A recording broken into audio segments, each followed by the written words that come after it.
Okay, welcome to the Soul-Led Revolution with me, your host, Yolandi Bosov. And today I am very excited to introduce you to the gorgeous Famira Green. So she is a voice and visibility coach, and she's also the creator of Your Brilliance Code. And she is also a fellow DNA activation queen, and that is how I know her and how we've met. So she was also part of the Woo Collective that I got trained at, and she's also a Reiki practitioner. So Famira, welcome. Tell us a little bit more about yourself. Thank you so much for having me, Yolandi. First of all, I'm so excited to be here and to have this conversation with you. But essentially, I consider myself kind of an alchemist. I'm really like that special sauce that women entrepreneurs, especially those that are in the healing space, who find themselves being trailblazers and paradigm shifters within the industry. And I really help them to connect with their, what I like to call their sacred tribe, by utilizing their authentic voice while they do what they love, change the world, and create transformational impact and make some phenomenal income in the process, right? Because we are in business. And so that's kind of it in a nutshell. I like to let people know I'm kind of like that sassy big sister that they didn't know they needed. So, I'll love on you, but I also give you that kick in the pants that you need to get out there and stop hiding. I love it. So how did you get into this whole thing? Because I mean, I was saying to you earlier, like I really want to chat about this because I feel it's an area where like a lot of entrepreneurs aren't really like showing up fully. So how did you get into this whole space? So I actually got started in my current business in branding. So that I have a branding background. And it was more visual branding. So it was still helping women in regards to how they show up, but it was more from a visual space of like their website, their graphics, those types of things. And I actually kind of stumbled into the branding piece by accident. So I started out in working for a very famous multi-level marketing company that's into makeup and all of those and skincare.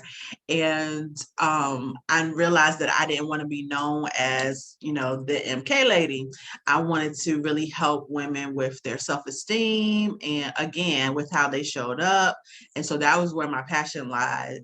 And so I started branding myself and then around the self-esteem and the beauty and all of that. And then people started coming to me asking me who's doing your branding. And I was like, I'm doing it.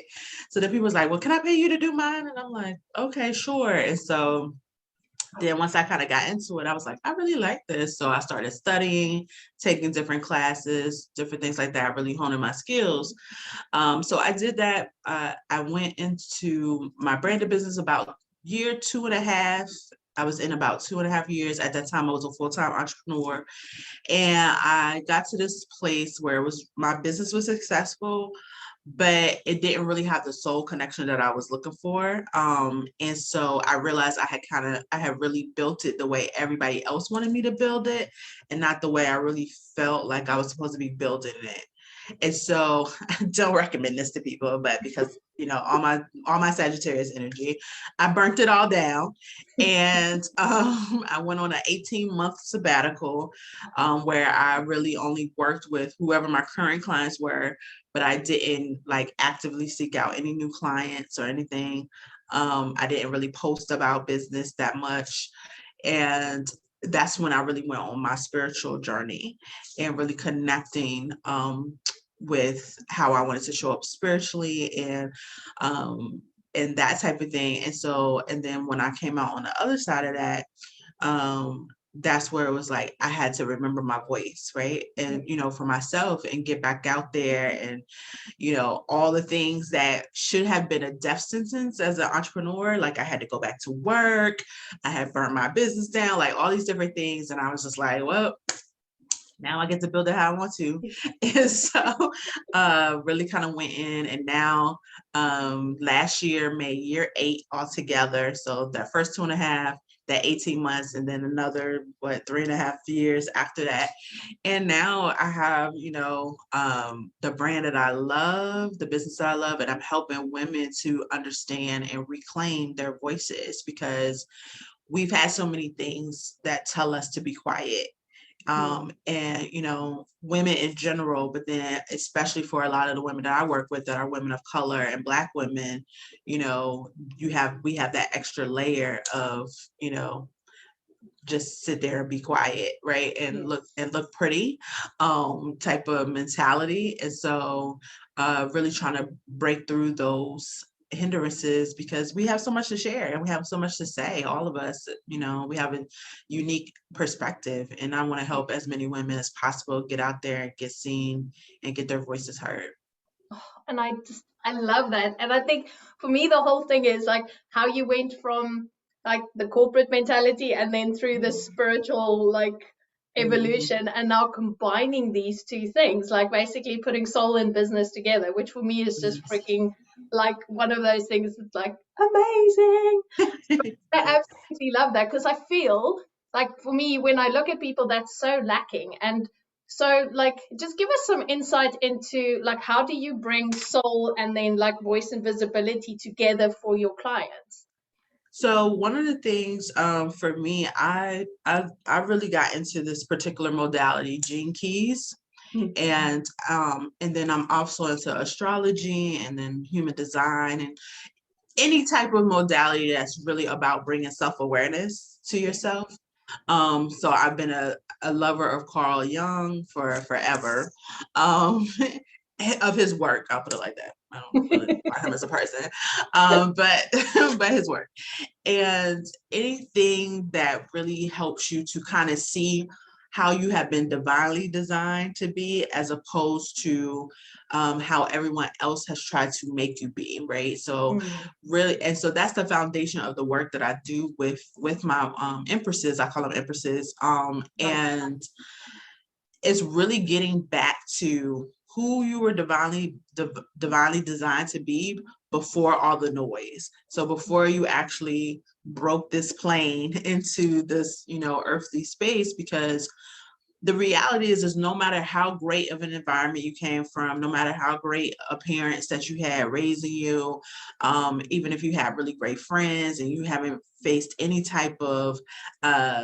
neglect or trauma or any of those things, people still put you in a box that fits their perception of what you should be or what you could become, as opposed to really understanding how have you been designed to actually show up.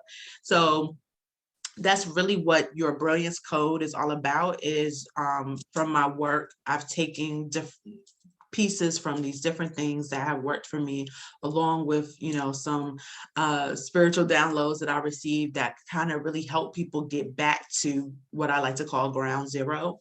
And a lot of times they realize, oh my God, I'm not crazy. First of all, that's what I get a lot. And then they learn the harsh truth that a lot of them have been working against themselves. The very thing that they've been trying to correct or, you know, change about themselves is exactly how they've been divinely designed to show up, and is what they are supposed to lean into. Oh, and that like for me that is such a big thing, because I think is that there's like this narrative that we carry. There's, like you say, there's the box, and there you go, you have to fit into this, and then everything that's perceived to be wrong about you is actually all the shit that's amazing about you, you know. Right. So Exactly. that is so beautiful. And so like, I mean, the people that you work with, what are like, how do things change for them, like when they start really tuning into like that voice, like because you spoke about the tribe thing, so talk to me a bit about that, like how that voice that you find, I see who I am, like how does that relate to the tribe, then finding the tribe?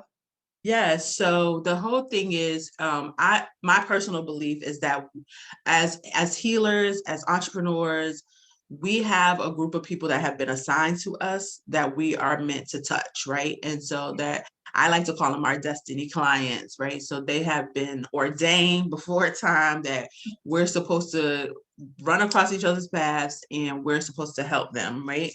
And the problem that happens a lot of times, which people don't understand truly the power of not diluting your voice, is that you're out here, you're sharing, and what you may be sharing is very powerful. But if you're not actually sharing it in the way in which Source has um, designed you to be sharing it, and you're toning it down, you're diluting it in some type of way because you're nervous about how people are going to receive it, you're then not sharing your voice at the frequency that's necessary for your sacred tribe to actually hear you and find you, right? So this is why you have people who experience success, but they don't experience abundance, right, within that success, because they're still not actually tuned into the people that have been assigned to them for them to work with. So this is why understanding your voice makes such a difference. So when I'm working with my clients and we get to that part, first of all, you have all the intangible things, like their confidence goes up. They're not afraid to show up fully. They realize how much they have been toning down, downplaying themselves, playing small, because there's this misconception that because you look like you're playing big to others, that you're actually playing big for yourself. Playing big and playing small is relative, right? So what looks big to someone else may actually be small for me. So, but when you really understand yourself and you come into that self-awareness, it becomes very clear. Like, Yeah. you're like, oh, okay, I have been playing small, even though I may already be making six figures, right? But, six figures is small if you're designed to make 7 and 8 figures, right? And so a lot of times we get comfortable because we have what the world would consider success, but it's not actually the divine success that's meant for us. So as you begin to show up and you shed all of those, that old conditioning, those limited beliefs, doing the shadow work, because there's a lot of shadow work in the work that I do, it you begin to emit a light at a different level. And so when you bring those people in, I've had clients that have raised their prices, doubled and tripled their prices, and have booked themselves out. I've had clients who have pivoted and changed entire industries because they realized that they were not even in the correct industry for what they have been designed to do. I've had people who have gotten major brand deals. They're speaking at national and international conferences, all these different things. And then also just their home life is better because, when you change how you show up, how your family perceives you, how you enter into that dynamic. A lot of the women that I work with have children. And so you actually get to see even the shift in their children because how they begin to communicate with their kids is different. And one of the most beautiful things to me is is a woman with a daughter and seeing how she begins to then take some of those those society boundaries off of her own daughter, and how they begin to show up. So there's lots of different things that have taken place that I just feel so grateful and have so much gratitude to just have been a part of the journey for them, to essentially finding their true self and being able to walk that out. Oh, I love that. That's just because that's the thing. That's how we change the world, right? It's like that, like putting that mirror up and going, "Look how freaking awesome you are!" Like, go tell Right. everyone Yes, exactly. all your magic. It's just amazing. So, in terms of like, because one thing that I encounter a lot with people is like, so the whole visibility and being scared to be seen thing, right? Like it's it feels like so many healers walk around with that wound. Like if they see me, there's gonna be, like I'm going to die, basically. That's I think how everyone feels inside. So for the people listening today, like, if they want to start like reclaiming like that visibility, like what tip can you give them? Like from your side, like where would you start even? So the one thing I always tell people is you have to just start, right? So a lot of times, because a lot of the women I work with are very high performing women, with that comes overthinking, right? So those that are listening, you may recognize yourself in this conversation, but we begin to okay, I know I need to go live, or I know I need to do some video content, something where people see my face, right? And so then what happens? You're like, okay, well, what do I want to talk about? There's so many things that I could talk about. I can't narrow it down. And you just go into this spiral of overthinking, right? And then, okay, you decide on an actual topic to talk about. Well, what part of this topic do I want to talk about? Oh my God, now I got to make sure that my hair is done. Is my makeup right? What am I looking like? Is my lighting? Oh, they're doing something outside. It's making noise. My kids are running around. I got to wait for nap time. And you go into all these things, and all that does is self-sabotage yourself, and keeps you from ever doing it, right? Yeah. So the very first thing I say is pick a day, pick a time, post it on your page, and be like, I'm going live, or I have a new video dropping this day, this time, and put it out there. Because most people, once you put it out there, and especially when somebody sees it and they comment like, oh my God, I can't wait to see you go live, about 85-90% of us, we're going to hold to it because we don't want to disappoint people, right? And so but if we just say it to ourselves, we'll disappoint ourselves all day. Like, we'll go back on what we say to ourselves all day long. So if we only say it to ourselves, it doesn't have the same amount of power. So I always tell people, publish it, put it out.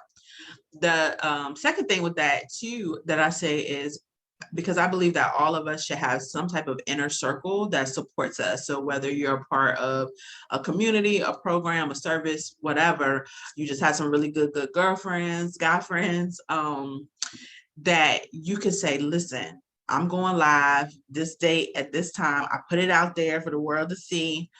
Can you please come on the live so that I know I won't be talking to myself, right? And so because that helps to sometimes subside the anxiety.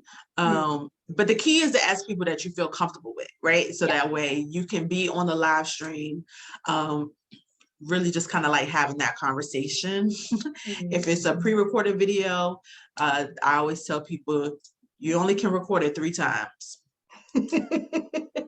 I love it. If once you get to that 3rd time, pick the best out of them 3 and put it out. Because if not, you'll be recording and re-recording, and it'll be 20 videos, before you ever put it out.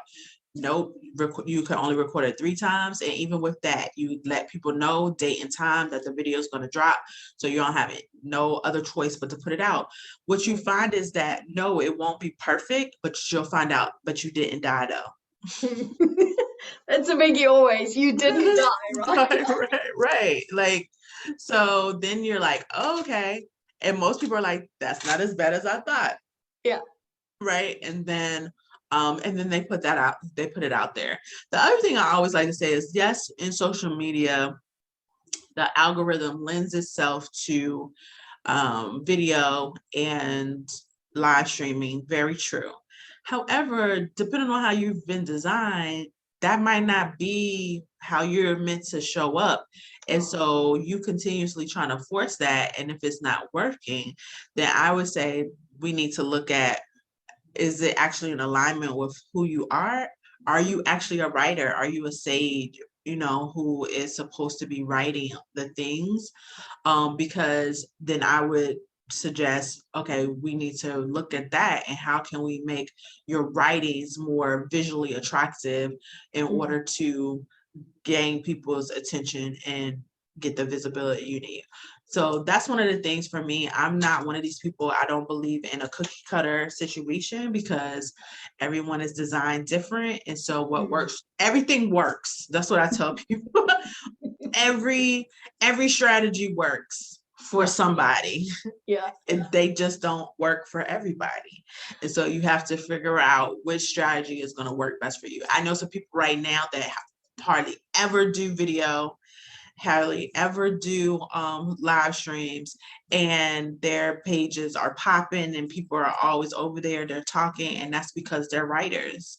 And people are connected to them in that way. They may post pictures of themselves, but they don't ever hardly go live. They don't ever post video. So And for me, that's so important, because I do find, like, with a lot of the coaches out there, they have like, this is your 6-step thing that you need to do to get yourself seen. And it's just like, no, but like you say, what if you're actually a writer? What if everything pours out of you in the best way when you're writing? So I love that approach, because it just feels like we're trying to box ourselves in again in just another Right. way, right? Like, be Yeah. seen in a box. Yeah. And that's why, to me, and that was one of the things, even when I first got started in doing branding, I always felt like there should be this soul and strategy connection, right? You need both. You end up with people that lie heavily too much one way or the other. So a lot of my healers don't like to hear that you need strategy too. Yes, you have, you have the soul part, you're being intuitive, you're getting your downloads and all those things. However, you're trying to create a business in a 3D model. And so there is still some strategy that needs to happen. That strategy can definitely support your spiritual, how you spiritually show up and how you spiritually work. But you still need both. And so I personally find it very damaging for experts on both sides of the fence to try to make it seem like you can use one without the other, when I know for a fact that most of them are using both. But they just are good at teaching one aspect of it. And so that's the aspect that they try to make the end all be all, when they know they're doing both. Yeah, yeah. And that's the Yeah. thing. That thing, like in business, what we've forgotten these days is that we need both. Like, your strategy comes from your soul as well. Like, your Yes. soul needs to participate in this whole little event that you call your like business. And I think a lot of people miss out on that. So for me, it's really like refreshing to speak to someone who is incorporating that into a business model, because I think there's way too many people who forget about that. Um, so I want to also ask you, so I mean, like you were speaking earlier on about like women of color and their voices being shared, etc., around the world. So in that regard, obviously, as a white woman, like, how can I start supporting my sisters of color basically out there? And like, because I do feel there's like sort of, there's sometimes there's this divide, and it's all about like starting to integrate and actually all start working together. So how can someone like me support a sister of color, for instance? So one of the things is definitely things like this, right? Amplifying their voices, Yeah. allowing people to occupy your platform. So, I've seen where some people, depending on where you show up on social media, for example, like if Instagram is your main platform, I've seen where people let people take over their stories for a day, right? Like different things like that, so that person of color gets visibility on your platform and gets connected.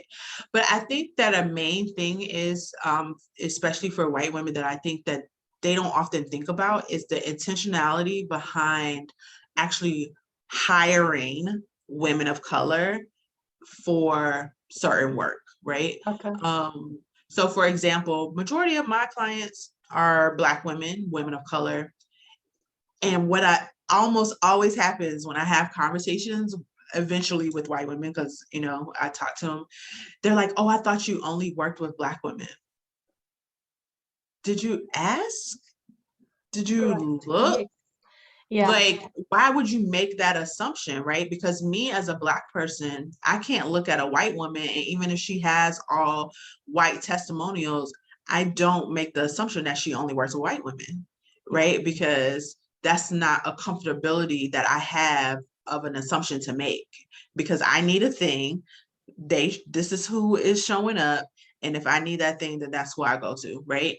Yeah. But because there's so many white counterparts, especially that are getting the visibility and that are shown and are big names, as white women, you all have that comfortability to not see us.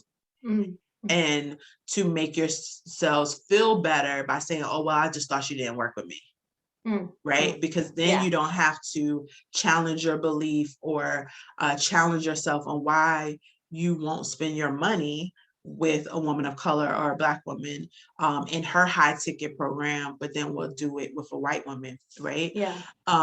So some of it is definitely putting your money where your mouth is and understanding, like I have a white woman in my flagship program. She went through last year, and one of the things she said, she was like, she felt like who better to learn about how to use my voice and to actually master visibility than a Black woman who has had to overcome so much in order to do it, right?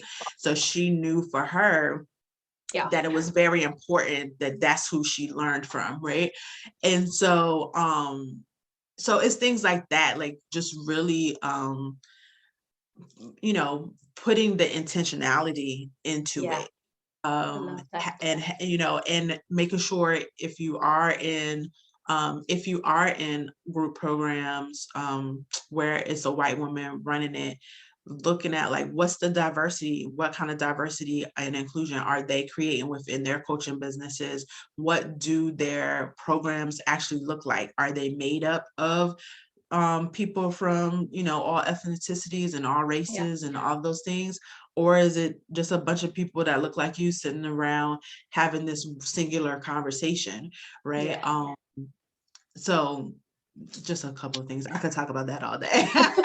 I'm going to get you on for that one because I reckon we need to go deeper into this because that I'm feeling quite passionate about. We're not speaking about this shit enough. And the thing is, Right. as a white woman, I'm constantly learning, right? And like you Mm, say, ask the freaking question. Like, mm, don't just assume this or assume that. And therefore, I think sometimes people feel a bit uncomfortable, but we have mm. these spaces that we're creating to talk about the shit that makes us feel uncomfortable. So I really Yeah, because appreciate, yeah, you have to ask it, because this is the thing. So like the white woman that came into my container, she came and asked me first. She was like, I'm interested in your program. However, I want to make sure that you haven't created this program to be a safe place for Black women, right? yeah, That's supposed to be solely for them. So I wanted to check with you love before I try to do my application and sign up. And so I let her know, no, this for me, it is a safe place for Black women. However, it's not a Black woman only space, right? And so, anyone could come in, as long as they, are not inherently a problem, right? Like they've done some of their work, right?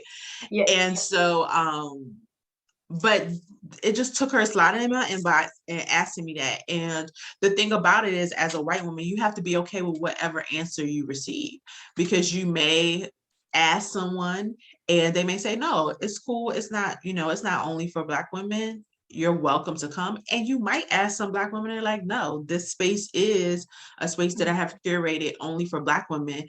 And you can't have your feelings hurt and use that as an excuse to now be like, well, all of their spaces is for themselves, and Yeah, I'm never going to ask another Black woman that, or yeah, another woman of color that question. You can't let your feelings get into it. That's that, yeah, you can't let that fragility come in, yeah. to be like, oh, I tried that once Yes. and then never. Exactly. And it's just like, and it is that fragility, right? Because it is like, I'm so offended. And it's like, Mhm. fuck, so try and be offended for like hundreds of years.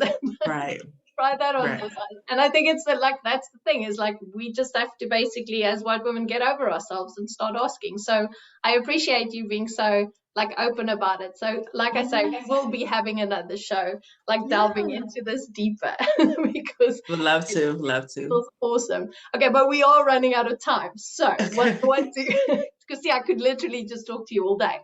Um, so let's see. So, what last thing I want to do is, if people feel like they want to work with you, how can they work with you? How can you help them? Like, give us quickly a rundown of your services that you do offer. Sure. So first of all, you can find me on social media. I hang out mostly on Instagram these days. And it's at I am Famira. That's F as in fabulous, Amira. And then my flagship program is a 6-month program. It's called Express Your Brilliance. And that particular program, I actually walk you through, you understand what your divine design is. I walk you through the process of actually showing up coming out on the other side, understanding your hero's journey, all of these different things. We merge that soul and strategy together.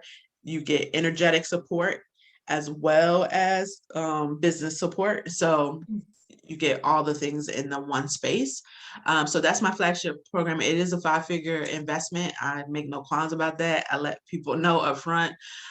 If you feel like, okay, I might not be quite there, I know there's some things that I need to overcome in my mindset. And, I have some blocks first before I'm able to really get to where I can express freely. I also have a 10-week program called Explore Your Brilliance. That by the time this comes out, it'll be out. So you just have to see, depending on when this airs, where I'm at. But it may be fully in launch, and it may be you have to wait for the next cohort. But and then Explore, that's where we really delve into your divine design, and help you to discover that, so that you can also see what conditioning is it that you have to decondition yourself around in order to be able to then begin expressing. So those are my two major programs. And then I also, for someone that's just like, you know what, I just need some guidance, I do a sacred business forecast intensive. You can get it any time of the year. It is a 12-month outlook. We look at your overarching next 12 months, and then each individual month, I give you intuitive and prophetic messaging for how you need to show up in your business over those 12 months. So a lot of people, they get to see, okay, this is a vacation. This is when I need to rest. This is when I need to really nurture my audience. This is a great time for me to launch. All those different things come out. And we also get into utilizing your gene keys and your, what I like to call your astrological brilliance code, which is specific placements in your chart that really show you how you best communicate, how you best show up, how you best make money, so that you're building a business that makes sense for you and how you make money. And so I also offer those. I do about 4 of those a month. So right now, I do have spaces open, but again, depending on when this airs, actually comes out, just check with me, just slide in my DM on Instagram and ask me if I have slots open, and I'll let you know all the things. I love it. So I will also be posting Famira's Instagram handle in the comments, so you guys can just look it up there. And obviously, as she's tagged as well in the post, then you will be able to follow her there as well. So I just want to say thank you so much for the conversation today. It was so brilliant to talk to you, and and I'm having you back. So just like we will.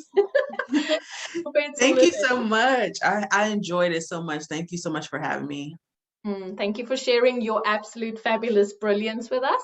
And so, guys, thank you so much for listening today. And I'll be back in a couple of weeks again, and have a beautiful day. Bye.